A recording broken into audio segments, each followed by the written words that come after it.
I'm going to go over a few more slides to kind of prime our mind for what are the actual media manipulations that we commonly see. Now, by no means is this any comprehensive list. There's lots to this. In fact, you might even, in your groups, two heads are better than one. Sometimes you might find one that no one has even heard of before, which can be quite interesting. But I'm just going to list the ones we have here. Secrecy, code of silence, I know all about that. I was in the U.S. military.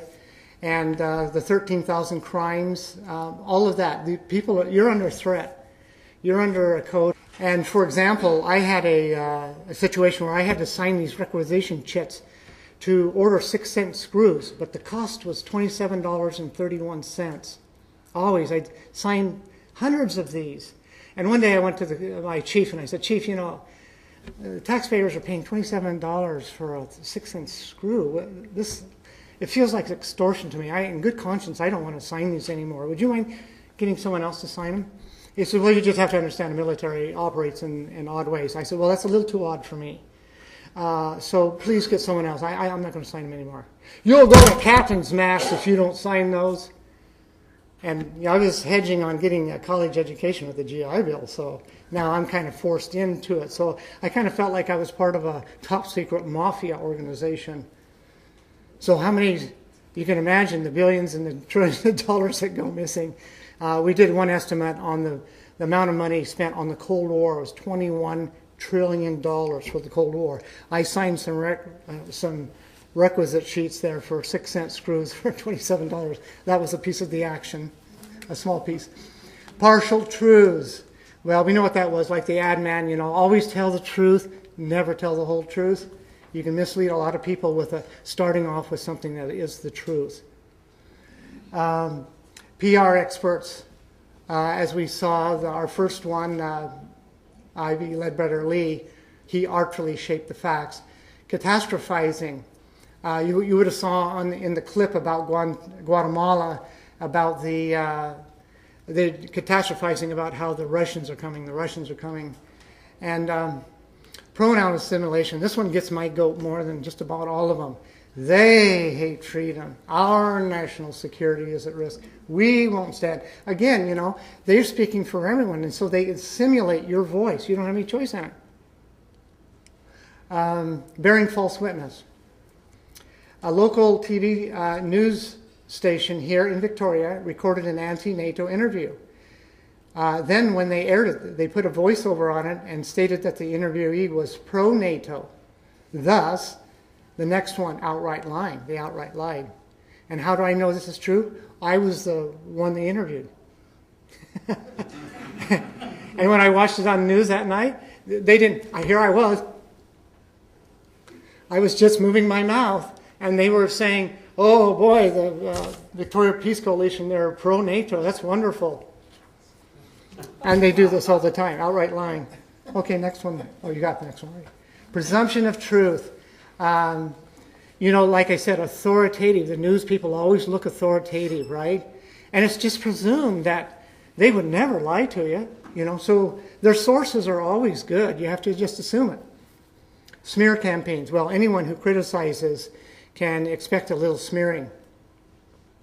We won't get into that. We could do a whole talk just on smear campaigns. Kangaroo courts. The media is judge and jury. They frame the targets. For example, after 9/11, the first 650 terrorists arrested, no convictions. Actually, there was 2, but they were overturned because they found out that the confessions that they got were extracted under torture by the FBI. Fabrications, like Stalin's beachhead in Guatemala. A lot of it was fabricated, just like World War II and the bayoneting of the babies. Not to say that other countries don't do it either. You know, this is a popular thing when it comes time for war. In fact, there's a book called The First Casualty in War is the Truth. PR companies, they sell war. Hill and Knowlton and the Rennan Group, which I just mentioned briefly, tens of millions of dollars they get to sell war, and it comes out of taxpayers' pockets. Shaming, like the world working class men into conscription, like General Smedley Butler stated about World War I. war theater, these fictitious plots, these VRNs that we watch on TV all the time, these cost a lot, and it is basically war theater. In fact, if we were doing a Lauder workshop, I could actually tell you about the actual war theaters that go on, like in the Philippines and these other countries, where they literally set up the CIA with specially trained troops, trained at Fort Benning, Georgia, to play both sides of the theater. And like one scene, they'll go in and they'll have a big shoot up, a big dust up, and then they pick up the bodies and throw them in a truck and take off, and then the hero has come in, and that's whoever they want to go somewhere in politics.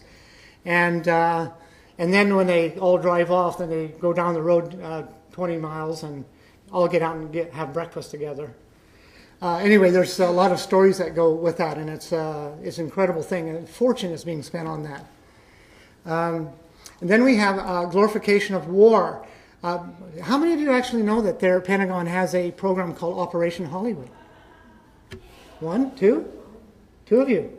Operation Hollywood, that's an actual program in the Pentagon, and they make dozens of movies with tax dollars money again, propagandizing us.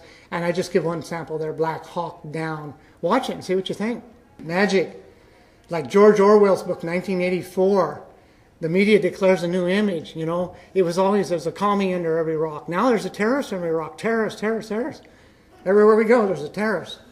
Next page. Fabrications. Like again, the Guatemala example, a beachhead, a Stalinist beachhead on it. They kept throwing in the video something from the Stalinists, and they would see on the sheet, and then another book would fly on that, and it says Stalinist, and then another one is Stalinist, and it's just packing them up like. You think of it when you're a grade school person that it really would be scary, you know, but there's enough to it that tracks the subconscious that it actually works. That's why they keep using this stuff. Of course, then there's red herrings, exaggerating small issues to take energy away from big ones. Remember the run-up to the second Gulf assault, over 1 million people were in the streets of London, and we got almost no play over here whatsoever of it. So instead, the small stories of the time were built up, and we didn't hear anything about it. That was a big story. Fear-mongering, inducing paranoia, repetition, terrorist, terrorist. How many times have we heard sleeper cells are ready to strike, you know? In the headlines, there's always a new terror cell. Censorship, deny the truth, participation. So if we can't even participate in the media, that's a form of censorship, right? Or rebuttals, when the media offends people like me, like I have no source of rebuttal for that. It would take me a lot of money and time and energy, and I have to have people to support me to go to that channel and tell them, hey, here you are, we've got it on tape, you lied deliberately about what I said, and blah, blah, blah. So basically, people just go on being abused. Peace groups, for example, around the world know that. In fact, Greenpeace is one of the groups said, hey, any press is better than no press. So you ought to automatically expect to get pounded by the media if they cover you. Usually they ignore you, censor you. Television trivia. Amuse and distract, not inform. Television could be an incredible force of education.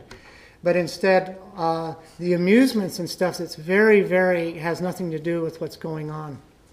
False claims that the news is balanced. And then they bring us their in-house pundits, right? And they play the role of a superficial opposition. And so that in this way, they kind of spin the illusion of fairness.